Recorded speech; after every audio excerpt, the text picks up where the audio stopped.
নমস্কার বন্ধুরা, আমি নিতাই মন্ডল। আপনারা দেখছেন চাষবাস নিতাই মন্ডল, উত্তরভাগ কল্পনা সার ভান্ডার। আজ মার্চ মাসে 31 তারিখ। আজকে আমি আমাদের এই বিদেশ ভাইয়ের ধান জমিতে এসেছি। এদিকে একটু দেখাও। আমাদের বিদেশ বাবু বেশ কতটা চাষ করেছো? 6 বিঘা। 6 বিঘা জমি, তাই তো? আচ্ছা, এটা কি ধান চাষ করেছো? 802। এটা 802 তো? আচ্ছা, গাছের হাইটটা কত আছে একটু লেবে দেখাও দেখি।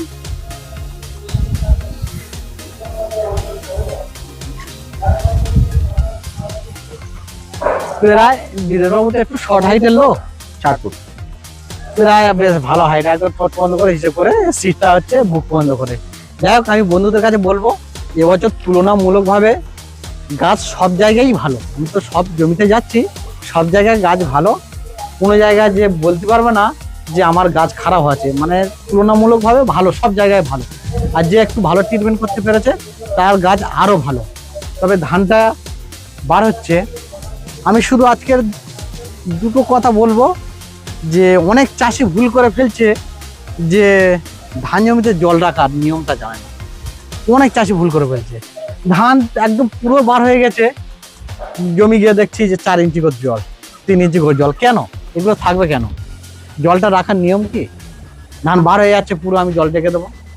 বন্ধুরা, এটা আমি পরিষ্কার করে ভালো করে বলে দেবো যে কতটা জল রাখতে হবে, কতটা জল রাখার প্রয়োজন, আর ঠিক ফলা ধানে কিরকম টাইমে কিরকম জল রাখতে হবে, এটা সব আমি বলে দেবো। আগে একটু ঘুরে দেখে নিন, এই সাইডে ধানটা খুব সুন্দর বার হচ্ছে। এটা হচ্ছে কি ধান আছে বিরাটবাবু?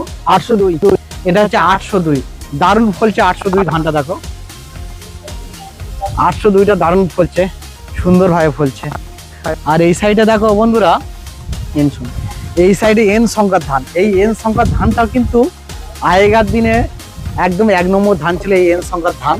এন শঙ্কর, বাঁশকাঠি, তারপর হচ্ছে এন শঙ্কর, বাঁশকাঠি, সাদা মিনিকেট, এই ধানগুলো, লাল মিনিকেট, এই ধানগুলো আগেকার সুপার ধান ছিল। কিন্তু যত দিন যাচ্ছে তত আপডেট চেঞ্জ হচ্ছে, এইসব উন্নত মানের বীজ চলে আসতেছে, ধানের পরিমাণটা অনেক বেড়ে যাচ্ছে। সেই জন্য করে এই এন সংখ্যার ধানটা চাষটা আস্তে আস্তে আস্তে আস্তে বিলুপ্ত হয়ে যাচ্ছে আর যাবে, যেহেতু এর রোগও বেশি এবং ধানের সময় কম হয়। 12-13 বস্তা করে হয়, বড়জোর 14 বস্তা, ভালো হলে 14 বস্তা, এরকমই হয়। কিন্তু যখন আমি 802 মানে এই হাইব্রিড প্রজাতির ধানের দিকে যখন আসবো, তখন দেখা যায় যে 15-16 স্টার্ট, 17-18, 19-20, 21 এরকমই হয়। যাই হোক বন্ধুরা, আজকে যে বিষয়টা আমরা এই জলের জন্য বলবো, জলটা প্রতি মুহূর্তে চাষিরা ভুল করছে। আমি সব জমিতে যাচ্ছি, প্রচুর পুরাতন চাষিরা আছে, কিন্তু জল কতটা রাখতে হবে এখনো জানে না। যে একটা ধান যে বার হচ্ছে, যে কিরম টাইমে জল আমরা ছেড়ে দেবো বা কিরম টাইমে কতটা পরিমাণে জল রাখতে হবে সেটা জানা, সেইটুকুনি আজকের বন্ধুরা জেনে নাও। এই যে দেখা যাচ্ছে ধান, এই জায়গাটা প্রায় 50% বার হয়ে গেছে।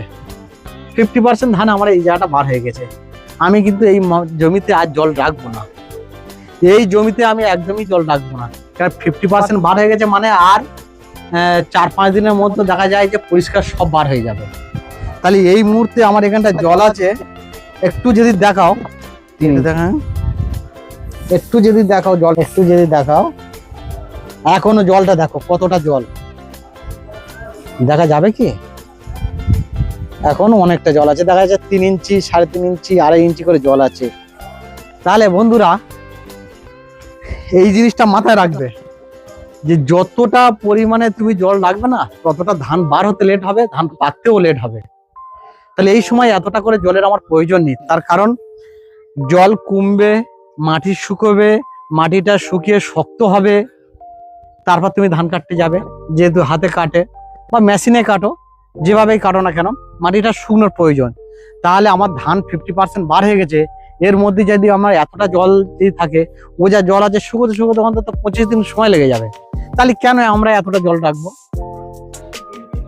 সে কারণে আমি বন্ধুদের বলবো, ধান জমিতে ঠিক 50% ধান বার হয়ে যাচ্ছে, একদম জল আপনারা বার করতে, সব বন্ধুদের জন্য বলছি, একদম 50% ধান বার হয়ে গেছে, জল রাখবেন না জমিতে। দেখবে ওর যে কাদাটা থাকবে না, কাদাটা আস্তে আস্তে শুকোতে ধান তো একদম পুরো পেকেই যাবে। তাহলে বন্ধুরা এটা মাথায় রাখবে, 50% ধান বার হয়ে গেলে একদম জল বার করে দেবে। আর যেসব বন্ধুদের জমি সারাটা সিজন মাঝখানে করে জমি অনেক সময় শুকো দিতে হয়, যেসব জমিতে শুকো দেওয়া হয়নি, একদম শুকো দেওয়া হয়নি, সেই সব জমিগুলো 35 থেকে 40% বার হবে, জল বার করে দিন। 35 থেকে 40% ধান বার হয়ে যাবে, জল বার করে দিন।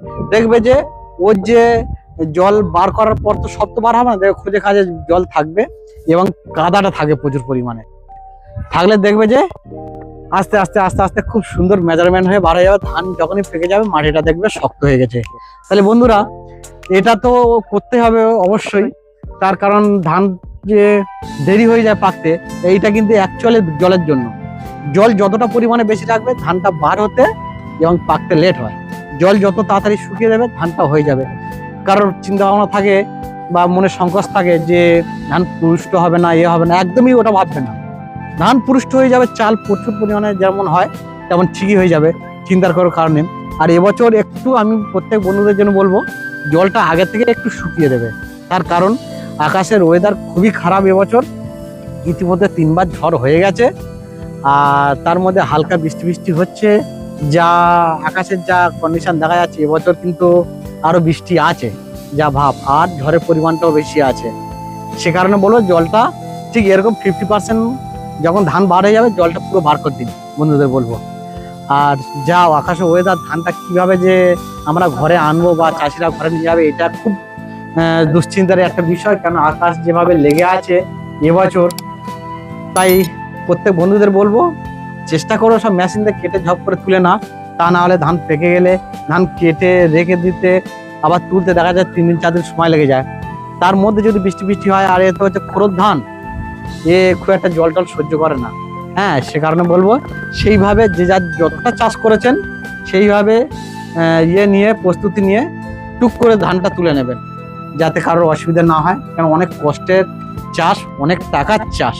তাহলে বন্ধুরা জলটা এইভাবে মেজারমেন্ট করে রাখুন, দেখবে ভালো থাকবে, তাড়াতাড়ি পেকে যাবে এবং ধানের এটা ঠিক টাইম মতন হয়ে যাবে। তাহলে বন্ধুরা নমস্কার, আমাদের চাষবাস নিতাই মন্ডল উত্তরবঙ্গ কল্পনা সার ভান্ডার। ভালো থাকবেন।